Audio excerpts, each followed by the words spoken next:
کہ ورثاء کے لیے قرض چھوڑ کے مرا، فوت ہوا، تو جس طرح مرنے والا زندگی میں اپنے ورثاء کو پالتا رہا، اگر بالفرض وہ کوئی پیسہ چھوڑ کے نہیں مرا تو اس کے قرض کو زندہ لوگ جو اس کے ورثاء ہیں وہ اب ادا کریں گے، وہ اب کیا کریں گے؟ ادا کریں گے۔ وہ زندگی میں ان کے لیے محنت کرتا رہا، اب وہ فوت ہو گیا تو اس کے ذمہ قرض ہے تو ورثاء ادا کریں گے۔ حج یا عمرہ، ایک شخص پر حج فرض تھا یا عمرہ فرض تھا، حج فرض تھا یا عمرہ فرض تھا۔ ام عمر کہتی ہیں کہ مہر بھی اگر نہیں دیا تو وہ بھی قرض ہے۔ بھئی قرض کی ساری نوعیتیں، اب ایک ایک قرض کی تو قسمیں نہیں نہ گنوائی جا سکتی، کسی بھی قسم کا قرض ہو، یہ بھی تو ایک قرض ہی ہے نا، تو کسی بھی قسم کا قرض ہو۔ حج عمرہ اس نے کرنا تھا لیکن نہیں کر سکا۔ ایک عورت آئی نبی صلی اللہ علیہ وسلم کے پاس، آ کر کہنے لگی اللہ کے نبی میرے والد کے ذمے حج تھا، وہ حج نہیں کر سکا، تو کیا میں اس کی طرف سے حج کروں؟ آپ نے فرمایا کہ اگر تیرے باپ پر قرض ہوتا تو تم اتارتی؟ کہنے لگی جی بالکل اتارتی، اگر میرے باپ کے ذمے قرض ہوتا۔ تو آپ نے فرمایا پھر اللہ کا حق جو ہے اس کو بھی پورا کرو، اپنے باپ کے ذمے جو حج عمرہ ہے وہ کرو۔ نظر یا منت، تیسری چیز، اگر مرنے والا اس نے کوئی منت مانی تھی، کوئی نظر مانی تھی لیکن وہ اسے پورا نہیں کر سکا تو ورثاء اس کی نظر پوری کریں، اس کی منت کیا کریں؟ پوری کریں جو اس نے مانی ہوئی تھی۔ چوتھی چیز، بالفرض ایک شخص، زید نامی ایک شخص یکم رمضان کو بیمار ہو گیا۔ زید کب بیمار ہوا جی؟ بھائی فاطمہ پھر پوچھتی ہیں کہ منت میں روزے وغیرہ بھائی ہر طرح کی منت، وہ کسی بھی طرح کی ہو سکتی ہے، بات کو سمجھتے ہیں، منت کوئی ایک روزوں کی نہیں ہوتی، منت کسی بھی طرح کی ہو سکتی ہے، روزوں کی ہو سکتی ہے، پیسوں کی ہو سکتی ہے، نوافل کی ہو سکتی ہے، حج عمرے کی ہو سکتی ہے، طواف کی ہو سکتی ہے، اعتکاف کی ہو سکتی ہے۔ بہرحال زید نامی ایک شخص یکم رمضان کو کیا ہو گیا؟ بیمار ہو گیا۔ زید یکم رمضان کو بیمار ہو گیا، وہ روزے نہیں رکھ سکا، اور 20 رمضان کو زید کیا ہو گیا؟ فوت ہو گیا۔ اب اس کے 20 روزے تھے جو اس نے رکھنے تھے لیکن بیماری کی وجہ سے رکھ سکا نہیں۔ اب اس کے روزے کون رکھیں گے؟ ورثاء، اس کے بیٹے بیٹیاں ورثاء، وہ اس کے ذمے روزے رکھیں گے۔ تو تعریف سے پتہ چلا جی کہ طریقہ سے مراد جو کچھ میت چھوڑے، وہ پیسہ ہو، نقدی ہو، زمین جائیداد، یا وہ حقوق جو اس کے ذمے تھے۔ میت کے طریقہ کے متعلق 4 حقوق ہیں۔ اچھا جی، میت جو بھی پیسہ دھیلا چھوڑ کر جائے نا، تو سب سے پہلا کام میت کی تدفین کے اخراجات، یہ سب سے پہلا کام ہوگا، باقی اور کوئی کام نہیں۔ سب سے پہلا کام میت کی تدفین کے اخراجات وہ میت کے مال میں سے لیے جائیں گے۔ دوسرے نمبر پر اگر مال بچ جائے تو میت کا قرضہ ادا کیا جائے گا۔ پھر اگر مال بچ جائے تو میت نے جو وصیت کی ہے وہ پوری کی جائے گی۔ اچھا، میت کے کفن دفن کے خرچے، ظاہری بات ہے جب کوئی فوت ہوتا ہے تو مزدور وغیرہ اس کی قبر کھودتے ہیں تو 1000 2000 5000 وہ بھی لیتے ہیں، شاید کہ کوئی 5-7 ہزار تو لیتے ہوں گے۔ اچھا، اس کے کفن کے بھی کوئی 2-4 ہزار روپیہ کا خرچ ہو جاتا ہے۔ اصل یہ ہے کہ میت نے جو مال چھوڑا ہے اس مال میں سے کیا کیا جائے؟ میت کے ترکہ میں سے، میت کے مال میں سے اس کی تدفین اور اس کے کفن کے خرچے نکالے جائیں۔ لیکن اگر کوئی رشتہ دار دے دے، کوئی کہے کہ میں دیتا ہوں، تو کوئی بات نہیں، دے دے، جیسے عموماً رشتہ دار دیتے ہیں۔ لیکن تعجب کی بات یہ ہے، ساری ساری زندگی آپس میں بولتے نہیں، پیسے کے لیے خون خرابے اور پیسے کے لیے قتل و غارت کرتے ہیں، لیکن عجیب رشتہ دار ہیں، جب مر جاتے ہیں زندگی بھر لڑتے رہے، مرنے کے بعد جی اس کا کفن تو میرے ذمے ہے، میں نے دینا ہے۔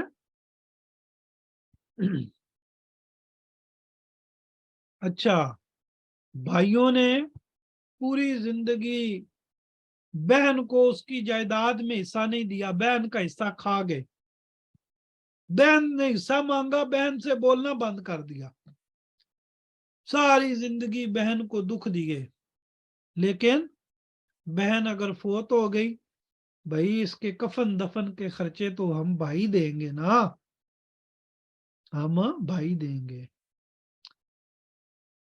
تو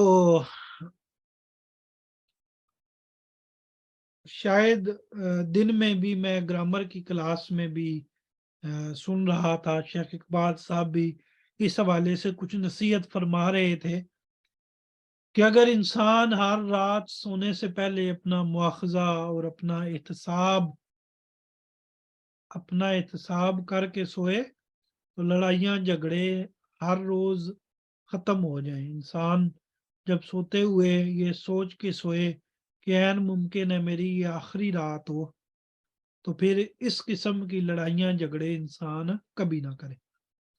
اچھا جی، اگر میت کے کفن دفن کے خرچے پورے کرنے کے بعد میت کا مال بچ جاتا ہے، تو جو اس کے ذمہ قرض ہے وہ ادا کیا جائے گا، جو اس کے ذمہ کیا ہے، قرض ہے، وہ ادا کیا جائے گا۔ اور اگر قرض سے مال بچ جائے تو پھر میت نے جو وصیت کی ہے وہ وصیت پوری کی جائے گی، اور وصیت کے بعد پھر مال جو ہے وہ کن کو دیا جائے گا؟ وارثوں کو دیا جائے گا۔ ٹھیک ہے؟ میت کی تدفین کے اخراجات، اب ایک ایک چیز پر وہ کچھ باتیں کرے گا۔ کہتے ہیں جی میت کے کفن دفن کرنے میں اور قبر کھودنے وغیرہ پر جو خرچ ہوگا اسے میت کے ترکہ میں سے لیا جائے گا، اس میں فضول خرچی اور کنجوسی سے اجتناب کرنا ہوگا، یعنی فضول خرچی بھی نہیں کرنی اور کنجوسی بھی نہیں کرنی۔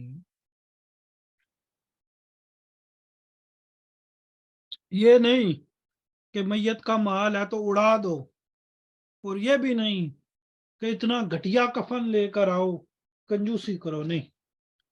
اسی طرح اس کے عزیز و اقارب اس سے قبل وفات پا گئے تو اسے ان کے کفن دفن کا موقع نہیں ملا، ان کی تجہیز و تکفین کے اخراجات بھی اس کی جائیداد سے لیے جائیں۔ اس کو چھوڑ دیں جی، ٹو دا پوائنٹ بات کے اوپر رہیں کہ میت کے جو اخراجات ہیں وہ اس کی جائیداد سے لیے جائیں گے۔ اس کے بعد ہے جی میت قرض کی ادائیگی، قرض کی ادائیگی۔ میت کی تجہیز و تکفین کے اخراجات کے بعد میت کے قرض کی ادائیگی ہوگی۔ یہ جو اوپر بات انہوں نے ویسے لکھی ہوئی ہے نا، یہ مجھے یہ بات صحیح نہیں ہے، یہ والی کہ اس کو عزیز و اقارب جو فوت ہو گئے ان کے کفن دفن کے خرچے بھی اس کی جائیداد سے لیے جائیں گے۔ بھائی ان کا کوئی کفن دفن اس کے ذمہ فرض تھا کہ یہ اس نے ادا کرنا ہے، تو یہ بات درست نہیں ہے، اس لیے میں اس کو چھڑوا رہا ہوں۔ کتاب والے نے لکھا ہے نا جی، باتیں پھر کمزور بھی لکھ دیتے ہیں۔ اچھا جی، قرض کی ادائیگی، میت کی تجہیز و تکفین کے اخراجات کے بعد میت کے قرض کی ادائیگی ہوگی۔ وہ کہا کہ نزدیک قرض کی دو قسمیں ہیں۔ قرض کتنی طرح کا ہو سکتا ہے؟ دو طرح کا۔ دین اللہ، اس کو دین اللہ نہیں پڑھنا، اس کو کیا دین اللہ نہیں پڑھنا بلکہ دین اللہ، اللہ کا قرض۔ اس سے مراد وہ قرض ہے جو میت اپنی زندگی میں میت نے ادا کرنا تھا لیکن اسے انہیں ادا کرنے کا موقع نہیں ملا اور وفات پا گیا، مثلا فرض زکوٰۃ یا کفارہ یا فرض حج وغیرہ جو اس کے ذمے تھا لیکن وہ اپنی زندگی میں ادا نہیں کر سکا، انہیں اس کی جائیداد سے ادا کیا جائے گا۔ ٹھیک ہے جی، یہ وہ جو میت کے ذمے حقوق ہے نا، اس میں زکوٰۃ وغیرہ بھی آ سکتی ہے۔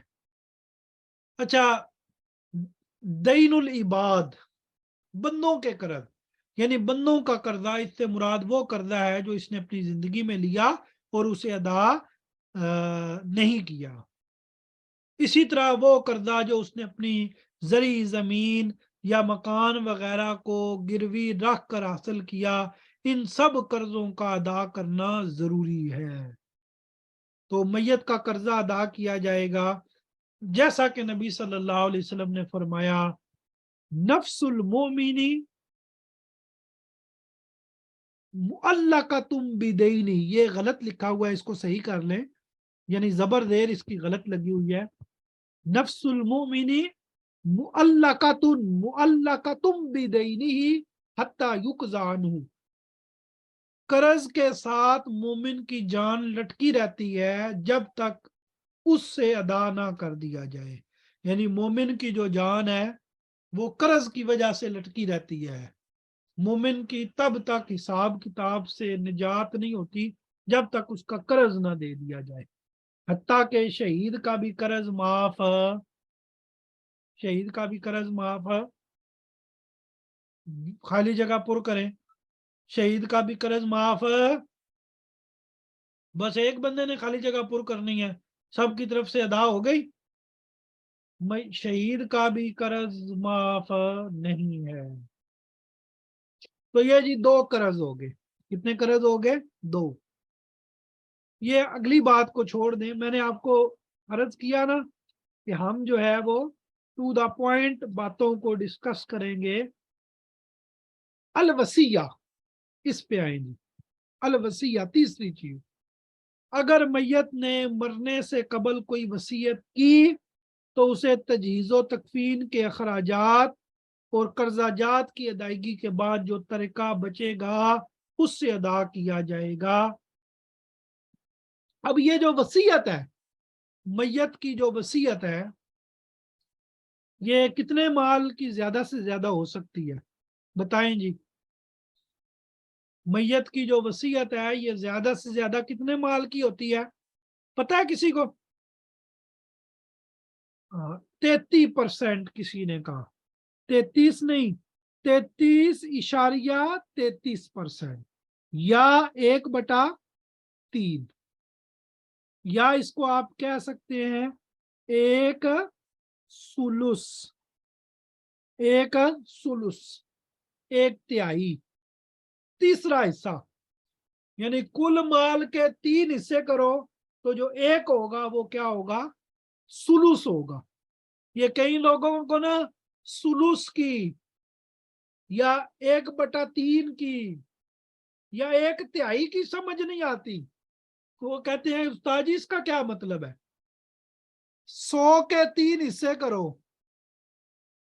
تو 33.33، یہ ایک سلوس ہوگا، یعنی کسی بھی چیز کے 3 حصے کرو تو جو ایک حصہ ہوگا وہ اس کا سلوس ہوگا۔ اس کو سلوس بھی کہہ سکتے ہیں، اس کو 1/3 بھی کہہ سکتے ہیں، اور اس کو 1/3 بھی کہہ سکتے ہیں۔ ٹھیک ہے جی، تو وصیت کے حوالے سے پہلی بات کہ وصیت زیادہ سے زیادہ کتنی کی جا سکتی ہے؟ یہ وصیت کی زیادہ سے زیادہ مقدار ہے 1/3، ضروری نہیں کہ 1/3 کی کر کے ہی جاؤ، لیکن زیادہ سے زیادہ کتنی ہو سکتی ہے؟ 1/3۔ اچھا میرا سوال ہے، اگر میت آدھے مال کی وصیت کر جائے، 1/2 کی 50% مال کی وصیت کر جائے تو کیا ہوگا؟ عمل ہوگا؟ عمل ہوگا؟ نہیں۔ اگر وہ آدھے مال کی وصیت کر کے جاتا ہے تو وصیت کو درست کیا جائے گا، 1/3 تک کی ہو سکتی ہے، اس سے زیادہ کی ہو سکتی نہیں۔ اچھا جی، وصیت کے بارے میں دوسری بات یہ ذہن میں رکھیں، وصیت ورثاء کے لیے نہیں ہو سکتی، وصیت ورثاء کے لیے نہیں ہو سکتی، ورثاء کے لیے وصیت نہیں ہوتی، وصیت ہمیشہ ان کے لیے ہوتی ہے جو وارث نہیں ہے، یعنی وصیت ان کے لیے ہوتی ہے جن کو وراثت میں سے کچھ ملنا نہیں۔ اگر کوئی اپنے وارث کے لیے وصیت کر جائے تو اس پہ عمل ہوگا؟ اگر کوئی وارث کے لیے وصیت کر جائے تو اس پہ عمل ہوگا نہیں۔ اللہ نے قرآن مجید میں واضح فرما دیا کہ اگر وصیت کے اندر کوئی خرابی ہے تو اس وصیت کو کیا کرو؟ صحیح کرو، اس وصیت کو کیا کرو؟ بدل دو، بدل کے اس کو صحیح کرو، درست کرو، اس کی اصلاح کرو۔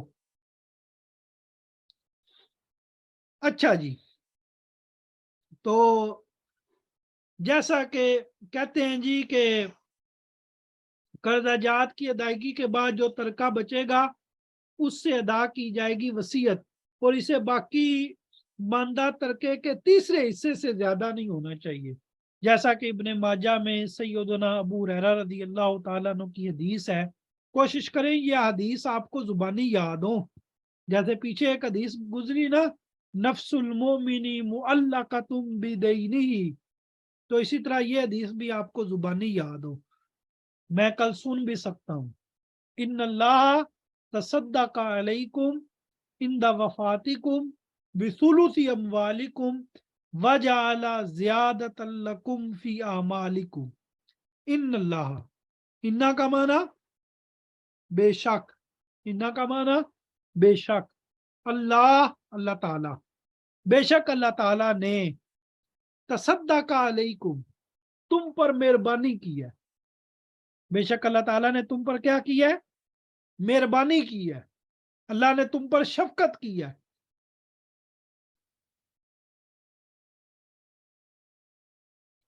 اندہ وفاتکم، تمہاری وفات کے وقت، تمہاری وفات کے وقت اللہ نے یہ شفقت کی، مہربانی کی، کیا؟ بثلث اموالکم، تمہارے ثلث مال کی تم پر مہربانی کی، تمہارے ثلث مال کی اللہ نے تم پر شفقت کی۔ ان اللہ، بے شک اللہ تعالیٰ، تصدق علیکم، اس نے تم پر شفقت کی، اندہ وفاتکم، تمہاری وفات کے وقت، بثلث اموالکم، تمہارے مال کے ثلث کی۔ کیا مطلب؟ کہ اللہ نے تمہیں اجازت دی کہ تم اپنے مال کے 1/3 کے مالے کو، اس کا تم جو چاہو کر سکتے ہو، چاہے تو کسی مسجد کو دے کے چلے جاؤ، چاہے کسی مدرسہ کو دے کے چلے جاؤ، ہے چاہے کسی رشتہ دار کو دے کے چلے جاؤ، چاہے کسی دوست کو دے کر چلے جاؤ، تمہاری مرضی، جس کو مرضی دے کر چلے جاؤ۔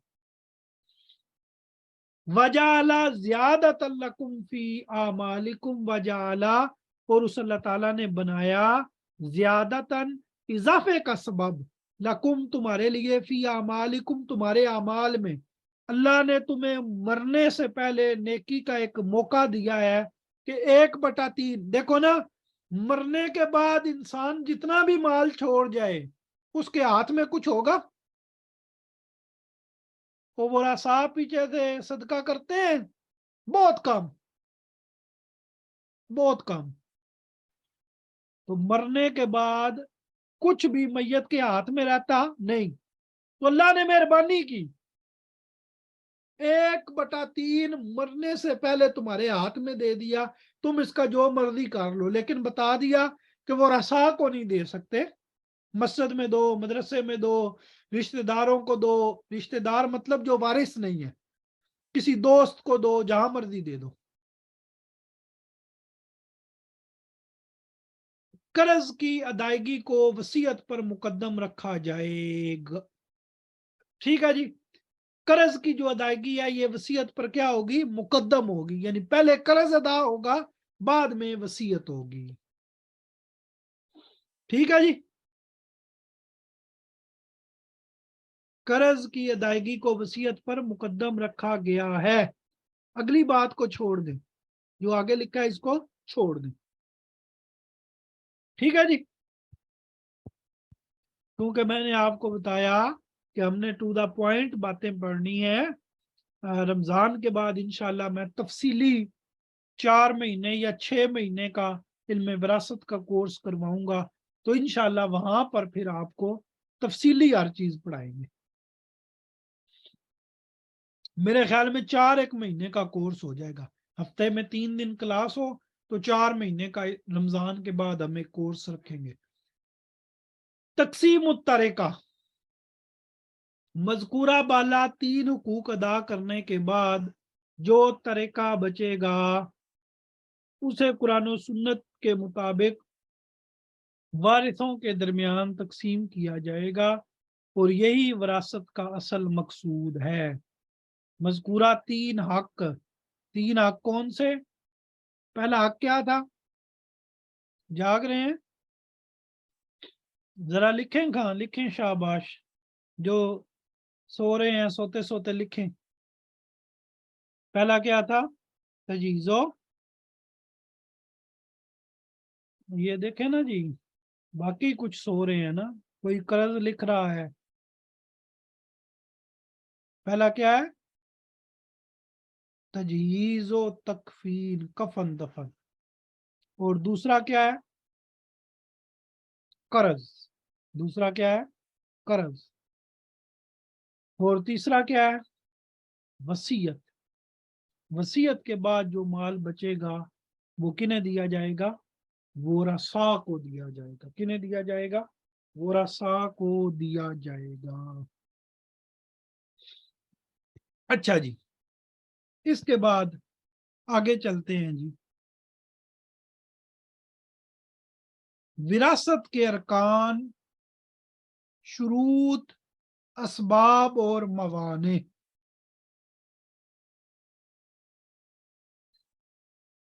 تو یہ ایک ہیڈنگ ہے جی, ارکان الارث. ارکان الارث اس کا معنی ہے وراثت کے ارکان. ہاتھ کھڑا کریں. وراثت کے ارکان سے کیا مراد ہے؟ کچھ لوگ ہاتھ کھڑا کریں, جس سے میں پوچھوں گا وہ پھر مجھے جواب دیں گے. 62 لوگوں میں سے صرف ایک کو سنائی دیا ہے کہ ہاتھ کھڑا کریں, کہ باقیوں کو کرنے نہیں آتے. سحر ریاض, آپ اپنا مائک کھولیں. جی السلام علیکم سر. وعلیکم السلام. میراث کے ارکان, وراثت کے ارکان, اس کا کیا مطلب ہے؟ وراثت کے ارکان سے مراد, آپ نے کبھی گاڑی میں سفر کیا ہے؟ لوکل گاڑی میں؟ جی سر. اس کے بھی کچھ ارکان ہوتے ہیں, آپ بتا سکتے ہیں کون کون سے ارکان ہوتے ہیں؟ ڈرائیور ہوتا ہے, نہیں ہوتا؟ جی, ڈرائیور ہوتا ہے, کنڈکٹر ہوتا ہے, کنڈکٹر اور ہوتا ہے, مسافر ہوتے ہیں. مسافر ہوتے ہیں. اچھا جی, چلیں جی, اچھی بات ہے, یعنی آپ کو گاڑی کے ارکان کا پتا ہے. اچھا جی, مائک بند کر لیں. شاہدہ, آپ مائک کھولیں.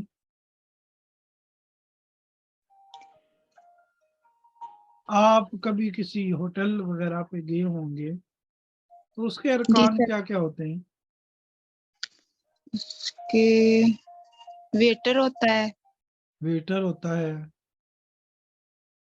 اور مینجر ہوتا ہے, نیچر ہوتا ہے. منیجر ہوتا ہے یا مینجر ہوتا ہے؟ اچھا جی. اور بلڈنگ چیئرز تو نہیں نا آتے ارکان میں, اللہ سے ڈرو.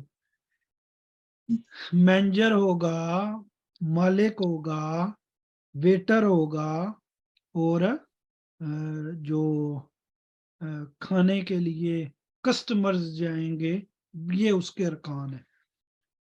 تو میں آپ کو سمجھانا یہ چاہ رہا تھا کہ ارکان کا کیا مطلب ہوتا ہے. ارکان کا مطلب ہوتا ہے کہ کوئی بھی کام ہوتا ہے نا, تو اس کے کوئی نہ کوئی لوگ ہوتے ہیں مینج اس کو کرنے والے. تو وراثت کے ارکان کون کون ہوں گے؟ امید ہے اس مثال سے آپ کو بات سمجھ آ گئی ہوگی. میراث کے 3 ارکان ہیں. ان میں سے اگر ایک رکن بھی کم ہو تو میراث کا وجود نہیں ہوگا. ایک بھی کم ہو تو میراث کا وجود نہیں ہوگا. اور جیسے گاڑی ہے, گاڑی لوکل گاڑی, کنڈکٹر نہ ہو تو بھی کام نہیں چلے گا. کرایہ کون لے گا ہے؟ اور اگر کنڈکٹر ہو وہ پیسنجروں سے کرایہ لے لے لیکن ڈرائیور نہ ہو تو کام چل جائے گا؟ بیٹھے رہو سارے, نہیں کام چلے گا. اگر بالفرض کنڈکٹر بھی ہو اور ڈرائیور بھی ہو لیکن پیسنجرز نہ ہو تو کام چلے گا؟ تو بھائی گاڑی کو پورا شہر گھما کے کیا کریں گے؟ اپنے ہی نقصان کریں گے, ہیں؟ خالی لے کے گھومتے رہو. تو 3 ارکان ہیں, 3 ارکان ہیں. وہ 3 ارکان کون کون سے ہیں جی؟ میں سبق کو اختصار کی طرف لے کر جاتا ہوں. وہ 3 ارکان کون کون سے ہیں جی؟ المورث, وارث, موروث. مورث سے مراد مرنے والا, وارث سے مراد رشتہ دار, اور موروث سے مراد جائیداد. ٹھیک ہے. مورث اس سے مراد میت ہے جس کی جائیداد کو وارثوں کے درمیان تقسیم کیا جاتا ہے. وارث یہ میت کا وہ رشتہ دار ہے جو میت کے ترکے کا حقدار ہوتا ہے. موروث اس سے مراد میت کی جائیداد ہے, چاہے وہ نقدی کی صورت میں ہو یا زرعی زمین یا مکان. اگر مرنے والا مر گیا, مورث مرنے والے کو کیا کہیں گے؟ مرنے والے کو کیا کہیں گے؟ مورث. مرنے والا مر گیا, رشتہ دار لینے والے بھی موجود ہیں لیکن موروث نہیں ہے, وہ کچھ بھی چھوڑ کے نہیں مرا, تو وراثت کوئی تقسیم ہوگی؟ تو بھائی جب جائیداد ہی نہیں ہے تو کیا ان کو ملے گا؟ اگر مثال کے طور پر مرنے والا مر گیا, اس نے جائیداد بھی چھوڑ دی, جائیداد بھی چھوڑی, لیکن لینے والا کوئی نہیں ہے, تو جائیداد کی تقسیم ہوگی؟ کوئی لینے والے ہی نہیں ہے. ٹھیک ہے جی. تو آج کے سبق میں ہم نے چند اہم باتیں ڈسکس کی ہے, تو امید ہے انشاءاللہ کل یہ ساری باتیں میں آپ سے سنوں گا. شروع والے 2-4 منٹ میں میں کچھ باتیں سنوں گا, تو مجھے آپ سے جو ہے وہ دل برداشتگی نہیں ہوگی. میں آپ حسن ظن رکھتا ہوں کہ آپ لوگ جو ہے وہ یہ نہیں کریں گے. ہمارے ہاں ایک چیز ہوتی ہے نا کہ